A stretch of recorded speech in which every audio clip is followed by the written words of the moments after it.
Welcome to Morse Farm Maple Sugarworks. I'll be showing you around today, telling you how we make the product, and I'll tell you a little bit about the history of it. Medium amber, right. That's nice. It's our most popular one. My name is Burr Morse. My wife and I are owners of Morse Farm Maple Sugarworks. Morse Farm is a diversified family farm. It's been, it's been at this location for 60 years, and before that it was just eight miles up the road in Maple Corner. Our specialty is maple syrup making, which goes back 7 generations in my Morse family line. Maple syrup means everything to the people of Vermont. You know, we don't have an ocean, we don't have the highest mountains, we don't have a Disney World. What we have is the maple image, and that's just so important to everyone, and I think everyone in Vermont is aware of that. Sugaring is the term for the process of making maple sap into maple syrup, and the history behind that is that the reason why it's sugaring and not syruping is because the Native Americans started making maple syrup way back, and they found it by accident. They were using sap water that came out of a wounded maple tree. Sap looks just like water. They were using it to boil venison in, and they kept adding more as the steam went away. And so by accident they concentrated that liquid into maple syrup, and I assume the venison was mighty tasty. But they would make the product into maple sugar. They boil it beyond the syrup stage because it'll last. Sugar will last forever.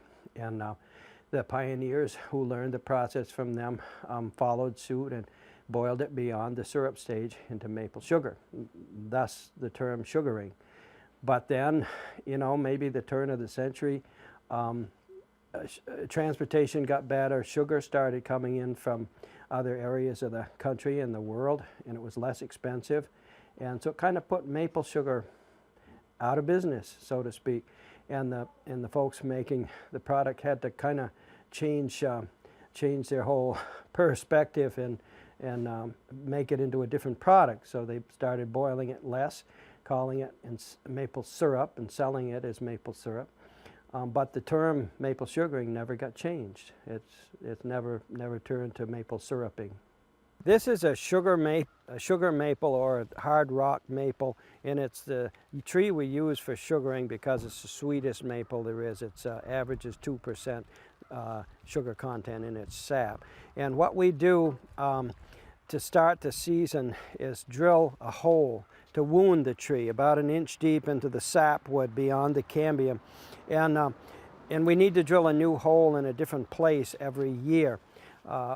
So this tree here was tapped last spring in 2012 right here, and you see it's healed right up. You can't get the spout in. That's good. That means that tree is healthy and healing, but it's a vein of scar tissue below and above, so it won't run sap at that point. So next year we'll go right to the other side of the tree and drill a hole in a fresh place. Here you see 2011 and 2010. And you might think that we're hurting the trees, but I can say I'm sure there's trees right on this farm that have been tapped 100 years in a row and they're still producing, so we don't really hurt those trees. Once they're tapped in the spring, they will run sap. We got to have just the right weather though.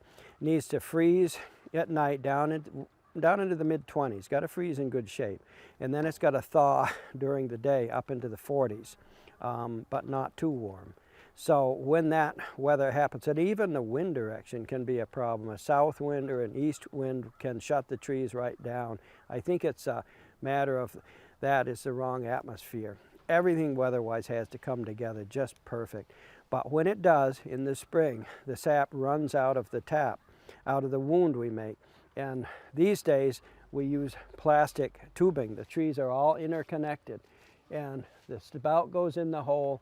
It's an airtight seal, a watertight seal, and you see the sap flowing down through the tubes.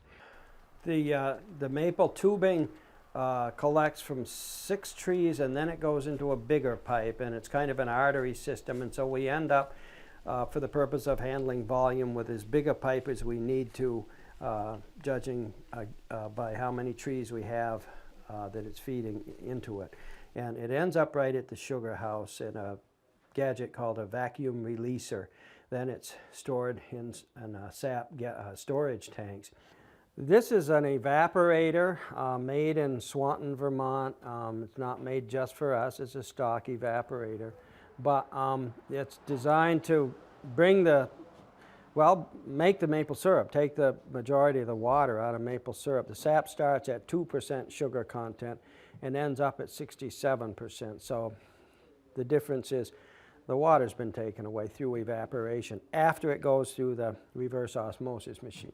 So the 10% sap will come in here through a float valve, and up in this portion it's called a steam-away pan, invented by a Vermonter, a Yankee Vermonter, you know, to utilize the energy so there's no waste.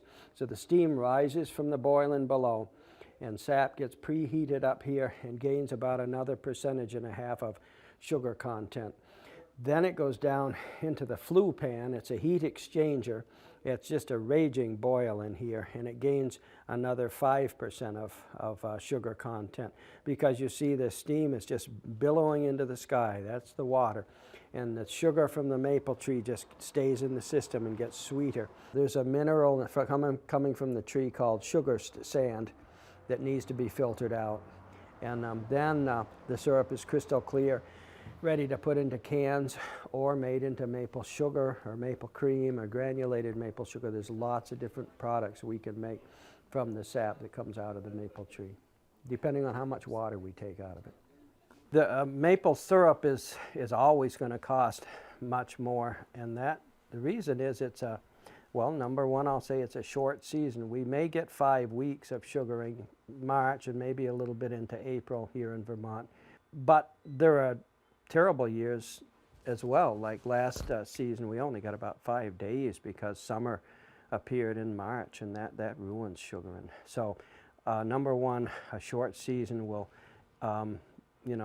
contribute to the higher price. And number two, it takes 40 gallons of sap to make 1 gallon of maple syrup. Sap averages 2% sugar content, and at that, it's a 40-to-1 ratio. So as you can imagine, that's always going to be never applicable to a mass scale like corporations making it in factory. They're not interested in doing it. It's made by farmers in sugar houses, and because of the specialty of the product, it's just always going to be much more expensive. Here in Vermont, it's a small industry. I think there's as few as 2,000 sugar makers in Vermont, so that's a small industry, but we're all friendly competitors. We work together, we share ideas, and we share markets, and there's really no feuding amongst sugar makers. The biggest marketing opportunity we have is in foliage time in the fall. They love to visit sugar houses. No matter where they are, they might wallow out through mud in the middle of our woods and visit some old codger just making a little bit. Or they'll come to a place like ours, and they'll crowd right in, and just to smell the fragrance of sap boiling. It's kind of built into the Vermont DNA, I think.